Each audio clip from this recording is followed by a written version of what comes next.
What's up, everybody? Johnny Alltech here, the middle class tech guy. Here today to chat a little bit about Intel. Looks like Intel is finally going to produce their 7 nanometer processor. Yes! Finally moving away from 14 nanometers. We've been waiting, Intel. We've been waiting so long. Apparently, they said it's going to be only 8 months after their previous release of 11th Gen. In November of 2021, we're supposed to see this happen. And they say they plan on sticking to their release date. Well, we'll see, Intel. You've said this before. We've heard it. But it never happens. We've been waiting a long time for this to happen. You need to catch up with AMD, and quick. Now, what's in store for this? Well, there has been some leaked numbers on Tom's Hardware, and some of it looks impressive, and some not so much. Now, they got some great speed. Intel's usually known for speed. It looks like their 11980HK i9 is capable of 5 gigahertz across 2 cores.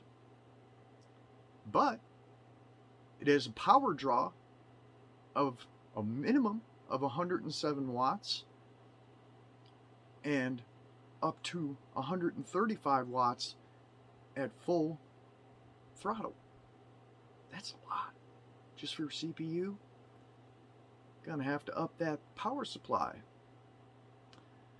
Then they also have their release of their discrete GPUs as well. Now they already have a few available that have already been out. They're smaller ones. These ones are a little bit bigger. Not by much.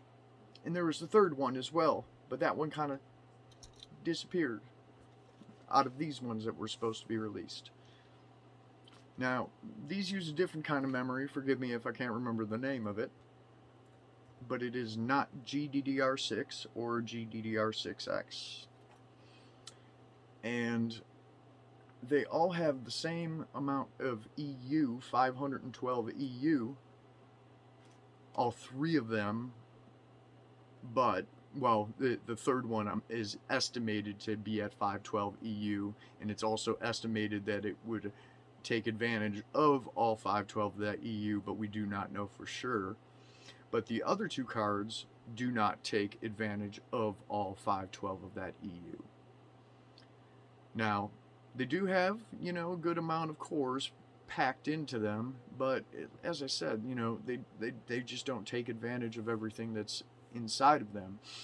And also, before, Intel was laughing at AMD for gluing their chips together inside of their GPUs. Well, guess what, Intel? Who's laughing now? Because now you're doing it. Yeah, so Intel, you guys have made fools of yourself inside and out. And you know what? I'm a fool for following you, but I can't move to AMD chips. I won't do it. I won't. Even if I'm a fool along with you, I won't. I've always used Intel. Always will. And regardless of everything that is going on, I do believe that one day Intel will rise again.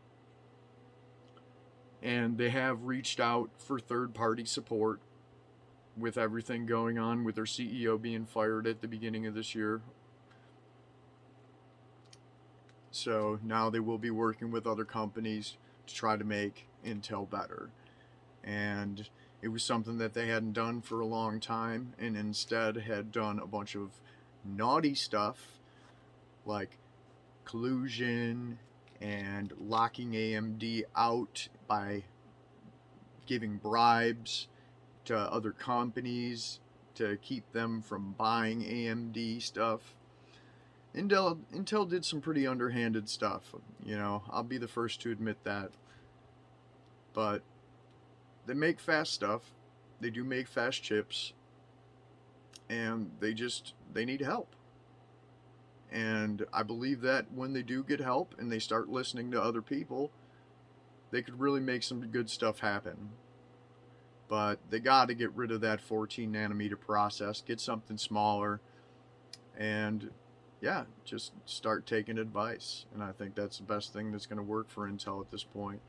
But their GPUs, they're going to need some work. I mean, obviously, this is just the start of what they're doing for that. But honestly, I think they just need to concentrate on their CPUs. I know they're trying to branch out, and with everything going on with their company, they're trying to get money from anywhere. But at this point, they're hemorrhaging and need to focus on making their CPUs as best as they can be, because otherwise AMD is just going to continue to crush them. And I still know people that have tried AMD and went, and these are gamers too, and usually gamers are the ones that prefer the AMD CPUs. And I've had friends, they go and they game with AMD, and I had somebody recently, he's just like, nope, I'm done, I'm going back to Intel. He had a way better experience using Intel than AMD. And that's amidst everything going on. So, I don't know. Sometimes it's a matter of preference. Sometimes, sometimes people still do appreciate Intel's speeds, their clock speeds, their core speeds. Intel still does have a few traits that are redeeming. But until next time, people, this is your middle class tech guy, Johnny Alltech. Have a good day.